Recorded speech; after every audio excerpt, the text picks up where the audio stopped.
a leftover food from one of the most important scientific advancements of the 20th century. Guano, aka SIBO, contains nitrogen, an essential fertilizer ingredient. When Germany's supply of guano was cut off during World War I, two of its scientists, Fritz Haber and Karl Bosch, invented an industrial process to combine nitrogen with hydrogen under high pressure to make ammonia, a bioavailable nitrogen-rich compound. Today, 48% of the world's population depends on food produced with fertilizers made using the Haber-Bosch process. Yet it is time for a new scientific revolution, one which incorporates solar energy and sustainably produced fertilizers. The Haber-Bosch process accounts for 1% of global CO2 emissions, and while it uses nitrogen from the atmosphere, the hydrogen is extracted from natural gas, a finite resource often obtained via fracking. Natural gas makes up 90% of the cost of the Haber-Bosch process, so as gas reserves are depleted, fertilizer costs will rise. While fracking has liberated once inaccessible supplies of natural gas, it releases toxic chemicals and is unsustainable over the long term. In Australia, we import over 60% of our nitrogen-based fertilizer, almost all of which is produced via the Haber-Bosch process. Planes, cargo ships, and freight trucks are costly to both farmers and the environment. Moreover, dependence on an international market makes Australia susceptible to supply fluctuations and price increases. So how do we feed the world without killing it at the same time? The Bionic leaf, invented by Harvard researchers Daniel Nocera and Pamela Silva, offers a ray of hope. An improvement on Nocera's 2011 artificial leaf, it comprises a solar cell made of silicon and a cobalt-phosphorus catalyst. Inspired by nature's photosynthesis, the Bionic leaf uses solar energy to split water into hydrogen and oxygen at 10 times the rate of even the most efficient plants.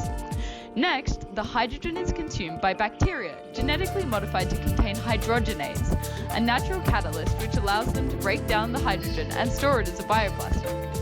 Finally, the bacteria are sprayed directly onto soil, where they combine the stored hydrogen with nitrogen from the air to make ammonia. Alternatively, the bacteria can be made to secrete ammonia directly, which is then turned into fertilizer via traditional methods. Like their biological namesake, bionic leaves are carbon negative, meaning they take in more carbon dioxide from the atmosphere than they release. For every kilowatt hour of solar electricity they use, the bacteria remove 180 grams of CO2 from the atmosphere. Once the solar cell and bacteria are established, the leaf is self-sustaining. The cobalt-phosphorus catalyst can repair itself when eroded or scratched, and a single bacterium can convert nitrogen to ammonia 8 trillion times before it dies. So why haven't we implemented this already? Well, firstly, the bionic leaf has only been tested on a small scale to date. While there appear to be no barriers to scaling up the leaf itself, the effects of introducing the modified bacteria to an entire farm have yet to be analysed. Using the bionic leaf would also be more expensive in the short term, as fertilizer production is slower than the fossil fuel equivalents. However, as finite fossil fuel resources are depleted and the production of the bionic leaf is simplified, the leaf can become more economically viable. In an Australian context, frequent droughts mean water won't always be readily available. Current research aims to adapt the leaf to wastewater so rural communities could recycle water to make fertilizer instead of increasing water shipments.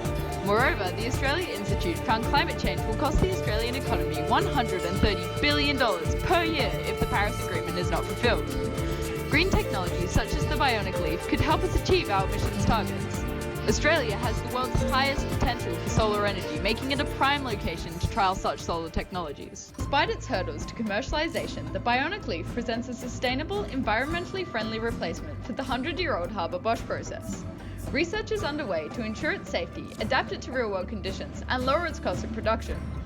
As the world population increases and available arable land is reduced by urban spread, we must produce more food with less space. As fossil fuels run out, Australia's current import system is likely to become financially and environmentally unsustainable.